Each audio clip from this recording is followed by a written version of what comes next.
Владимир Вольфович, прошу. Уважаемый Владимир Владимирович, вот все выступили, мы обсуждаем школу, но нет голоса учеников. Все хорошо, все говорят, стандарты школы, там, обучение, питание. А что они думают о наших учителях? Вот когда входит завуч в класс и говорит, ваша учительница заболела, класс взрывается аплодисментами, кричат «Ура!». Почему? Они рады, что не будет урока. А почему? Потому что скучно им, потому что надоел этот учитель. Он одно и то же говорит, он не видит класса, он просто отрабатывает время. 45 минут и все. Это проблема. Вот лучший учитель года. Хорошо, кто его определил? Давайте эксперимент. Он проведет урок, и в той же школе через час я проведу. И спросим у учеников, не у Министерства образования, что скажут ученики. Вы для кого стандарты все эти делаете? Вы для кого определяете лучших учителей? Это для вас лучший учитель или для учеников? Я не потому что себя навязываю. Я сделал несколько уроков, направил в Министерство образования. Говорю, растиражируйте в школах, пусть учителя посмотрят. Вот их ученики хотели бы, чтобы вот такие были учителя, чтобы им было интересно слушать. Надо, чтобы когда приходит завуч в класс и говорит, что ваш учитель заболел, они плакать должны, что заболел любимый учитель, и сегодня они его не услышат. А они все кричат «Ура!». Вот это самая лучшая оценка работы. Дальше, я вам там положил, Владимир Владимирович, бесогон. Это тоже образование, не только школа, родители, но есть хорошие передачи на телеканалах. В последнее время великолепная передача «Бесогон» ведет Никита Михалков. Вдруг в декабре отменяют. Он там покритиковал слегка журналиста, который сделал русофобские заявления, оскорбил русский народ, всякую чушь сказал. И даже Михалкову не дают права высказать неодобрение. Ведомственные интересы. ТВ-центр цензурирует, исключают, когда депутат наш ведет передачу. То есть два канала набросились. Получается, что ученики слышат?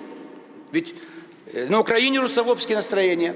Сейчас 3 миллиона посмотрели эту вот передачу, запрещенную Михалкова. Почему интерес такой есть? Потому что непонятно вообще, с какой стати по каналам телевидения стали звучать антирусские заявления. Еще факт один, вопиющий. В этом году, 22 июня, идет встреча соотечественников. И руководитель Госархива страны делает заявление, что не было никаких 28 героев-панфиловцев. Это что такое? У меня брат погиб. У меня есть справка. Там все перепутано, там все перепахали, там разные дивизии были. Там, возможно, были и другие дивизии, но они погибли, они уже герои. Он через 74 года заявляет, не было, это сталинская выдумка. Это что такое? У него контракт заканчивается. Я попросил бы не назначать больше его, не продлевать. Такие люди не должны руководить госархивами. Через 30 лет нам скажут, что наши летчики в Сирии тоже зря проливали кровь. Тоже найдутся чудаки, которые почитают западные газеты или послушают радио «Эхо Москвы». Он дошел до того, что Молотов-Риббентроп пакт не нужно было заключать. Чуть ли это не преступление? Да ты сам попробуй в 1941 году спасти страну нашу. Мироненко его фамилия. Вот это вот как бы проблемы. Вот по языкам. Хотят 2 иностранных ввести в школах. Я против. Даже 1, факультатив должен быть. Нельзя заставлять в национальных регионах русских детей учить национальный язык. По желанию. У нас государственный язык русский, и нельзя с детских лет, с детского сада начинают заставлять. Ну, 100 километров язык кончается. Что будет делать мальчик? Мордовский изучил, поехал в Татарию татарский, поехал в финно-угорский. Ну, что издеваться-то? Эти языки все кончаются 100 километров. Полчаса на автобусе. Даже иностранный международного плана язык очень... Я 4 языка учил. Лучше бы я ни одного не учил. Сколько сил потрачено. Полно переводчиков, интернет, смартфон, все тебя переведут моментально. Надо думать хорошо. Кто хочет работать переводчиком, преподавателем, пожалуйста.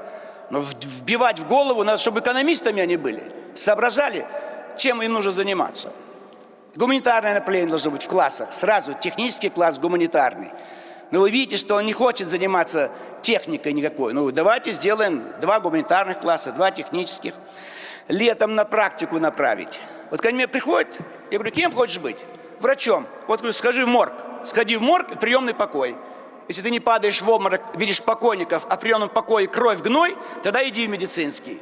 Но они же идут, потом они не работают врачами. 30% только работают по специальности приобретенной, что мы им не дали возможности узнать будущую профессию. Семейное воспитание, половое воспитание. На Западе может быть перебор. Там штрафуют родителей. Доходит до суда, если родители мешают ребенку посещать специальные занятия по половому воспитанию. У нас недобор, вообще ничего нету. Вообще ничего нет. Закрытая тема. Как закрыли в 28 году? 10 лет только после революции что-то можно было говорить. Ну так же нельзя. Ведь половина браков распадается. Это что? Действительно не сошлись характерами? Именно отсутствие полового воспитания приводит к распаду семьи, когда неправильно подобрали партнеров. В этом смысле роль мужчины нужно как-то отразить на уроках у нас. У нас только 20% учителей мужчины. Это уже плюс, уже больше. Раньше было 5, 10. Сейчас министерство молодцы, может быть, они сумели добавить. Но все равно мало. И надо это оттенять, надо спросить у учеников. Женщины хорошие учителя, но им трудно, в принципе, хорошо познать психологию мальчика. Большинство преступников – мальчики. И женщина-учитель не может его криминальные наклонности остановить. Она не понимает его, поскольку она все-таки ближе ей женская психология.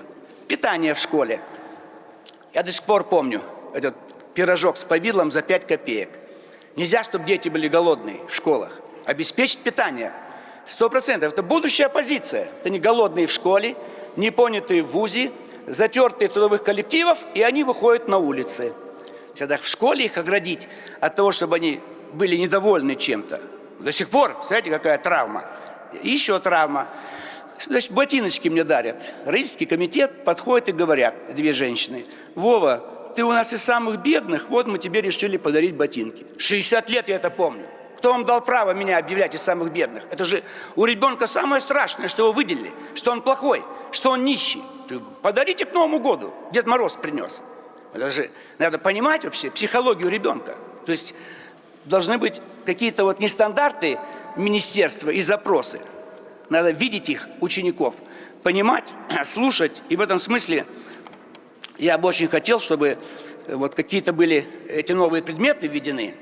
И лучших учителей давайте определять, но после определения давайте конкурс проводить, чтобы понять, действительно ли он лучший учитель. Они что хотят? Вот все сколько написано, знаете, сколько бумаг. Все, позиция учителей, чиновников, а где позиция школьников? И последнее.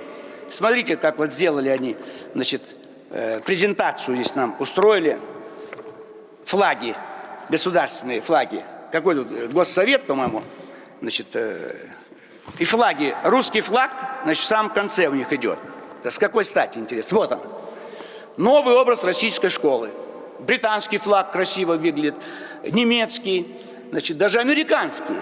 Наш флаг чуть-чуть виднеется из этого. Ну, кто это делал? Это враг делал. Новый образ российской школы. Это новый образ европейской школы в Страсбурге. Это Москва, Государственный совет. Кто вот? Хоть смотрите, когда вот такие буклеты выпускают. Это российская школа, на первом месте государственный флаг России и все остальное. Они на первое место поставили чужие флаги. И русский флаг нужно еще понять, где он русский. Канадский, ну все. Поэтому все это имеет значение. И я бы очень хотел, чтобы на следующем госсовете, если будет проходить на эту тему, позовите лучшего ученика лучшей школы страны. Давайте определять не только лучшего учителя, но и лучшего ученика. Чтобы они сказали, что им нравится, что не нравится. Спасибо большое.